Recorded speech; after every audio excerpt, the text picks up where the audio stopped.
Corner Cat fans, thanks for joining me on this Monday. Fortunately, this isn't the last Coach's Corner. I'll have one no matter when we have that last game. I'll finish one up on Monday afternoon. So fortunately, we got another week for sure, and hopefully 5 more, I guess. So looking back, we played Indian Lake on last Friday night. Score 47-0. We played a good clean game. Offensively, we spread the wealth. We punted one time in the second half when our young guys were in, and so it was just pretty smooth sailing for the most part. Lots of guys made plays, and 3, 4, 5 different guys scored touchdowns. We did get to play a lot of guys in the second half, especially those seniors that don't get to play quite as much. So that was a good thing for us, and we remained healthy. Andrew Jones, I guess, shoulder. He had surgery over the winter, and he got banged up a little bit, but he could have kept playing. We took him out at the end of the first half, and then sat him the rest of the way with along with really most of our starters in the second half. So good win for us. Defense got what we call the goose egg. So defense played really well. Stopped their run. I think they might have had 30 or 40 yards rushing, and threw the ball 30 sometimes. And we had 3 interceptions, so that was a good thing. We got some takeaways. We had a kickoff return for a touchdown, so special teams were good. Kickoff was really good, and then punt return was okay. Their punter could not kick it that far, so we had a hard time even getting it caught. So just a good all around game, and feel good that we're healthy and moving on. So that takes us to Archbald. And so we played the Blue Streaks. They are 10-1. They lost one game to, I know this answer, they lost to Liberty Center, who got us last year. So they're a good football team out there, and undefeated at the number 1 seed. So Archibald is a good team. You just, when you watch them, you just see a lot of good high school players. I would say no guys that jump out at you and say that guy's going to be a Division I player, something like that. They do have a linebacker slot kind of guy that is a really good football player, kind of like our Cody D, plays offensive defense, and good blitz guy, makes lots of tackles. A pretty good looking quarterback, similar to Bay. Doesn't run great, but can throw it, and doesn't need to run it much because they have a good back, and like I said, their best player, probably number 15, who does a lot of good things for them. Concern, I guess, is that they're really big up front, both offense and defense, and so that's going to be interesting to see how we hold up against their size. On defense, they play a 4-man front, so those 4 big boys will be up front, and very similar to Versailles, I guess, in the way they look defensively. Versailles probably a little more active and athletic, probably defensively, at least in the front 6 guys. But the Archibald big and strong. Offensively, they got 3 or 4 weapons, so that makes it a little more difficult. They have a good wideout who's also a good corner, and then, like I said, number 15 is kind of a slot guy and a good back.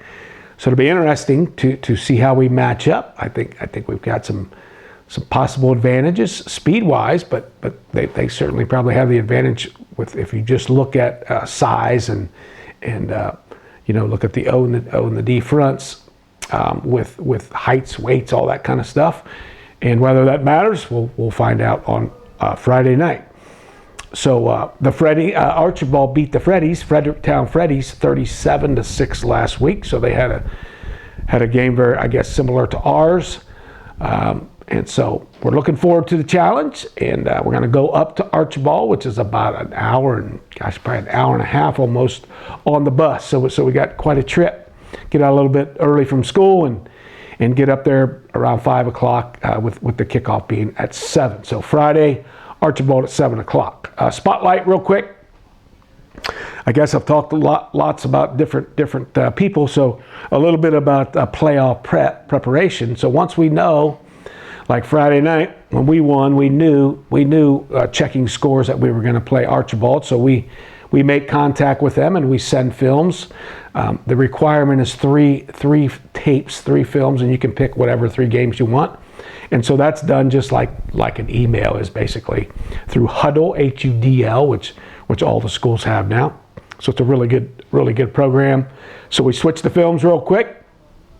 Typically on Saturdays, as coaches, we don't do quite as much as most of us do on Sunday. So we all have our part that we have on the scouting report and looking for things and looking at their offense, looking at their defense. A couple of us are more offensive oriented and a couple of the coaches more defense. I'll talk about them here in a second. And then we'll come back and we start texting back and forth all day, Saturday evening and then all day Sunday. I do all my work on Sundays. I get up early and start planning and I call it a film breakdown. So I'm in charge basically of all the defensive fronts and coverages and blitzes and things like that. So we put together a scouting report that I just ran off a few minutes ago here, which has their personnel, which has a kicking game scouting report. So what do they do on kickoff return, and so on. And then I do the offensive and the defensive looks, how they line up to all our different formations, or at least you try to find teams that have similar types of things that we do. So I take care of the offense and are always in contact with Corey and Joe and Zach mainly for plays that maybe we like and things like that, and we formulate that on Sunday. And then we're going to meet today here. They didn't have school, so we're going to meet here at 2:00. And then Mark and Dan take care of all the defensive the defensive stuff, looking at the other team's offense. What formations do they run? What plays do they run from certain formations? How many runs? How many passes? What's the percentage? What's the percentage out of all the different formations? So there's a whole bunch of whole bunch of knowledge, I guess, that you can gain by watching these films and plug it into the program that we have through Hudl, and it just starts spitting out information. And so our guys do a really good job with that. And then our job is to relay it, obviously, to the players. And so when they see certain things, they're like, okay, this is going to be a run, this is going to be a pass, this is going to be their favorite plays are this out of this formation and things like that. So that's our job is to get the knowledge and get the players to understand what we've found out, and then then we practice it all week and hopefully put a plan together and see what happens on Friday nights. So those coaches I was talking about, that's my spotlight, and I think if you watch us at all, you kind of know all these guys, but all Coldwater guys that have been away and have come back to Coldwater. So Mark Bruns is the defensive coordinator, and Mark is a social studies senior social studies civics teacher at school, and so Mark runs the defense and has been the coordinator now since 2013, I believe. So he's got about 10 years with us. I'm going by age of the coaches. So Mark is about 40, 43, 44, something like that. Zach Sudoff, who came back to us last year, has been a great addition. He teaches special ed at the high school. And Zach coaches the tackles on offense and the nose guards on defense. And he and Joe work a ton together. So they're always together with the offensive and defensive line. And Zach was at Fort Recovery and then Versailles, and fortunately we got Zach back. Dan Kenny is a mid to late 30s guy, and Dan actually teaches at New Bremen, but he coaches the receivers and the safeties. And so he and Mark do a lot of the planning and a lot of the game planning for the defense, and they bounce things off each other and then bounce things off the other 4 of us. And eventually, they have a tip sheet and the scouting report and all kinds of things for the players to absorb throughout the week. And so like I said, Dan coaches the receivers and the safeties. Joe Hewer. Joe is just a year. I think Zach, Dan, and Joe are all 1 year apart, and so they kind of played together in the early 2000s. So Joe coaches the centers and guards and the defensive ends. Joe's been with us, I don't know, 5, 6, 7 years. Joe teaches at the junior high, and so he does good. That's good to have one of our coaches in the junior high, getting to know those young guys.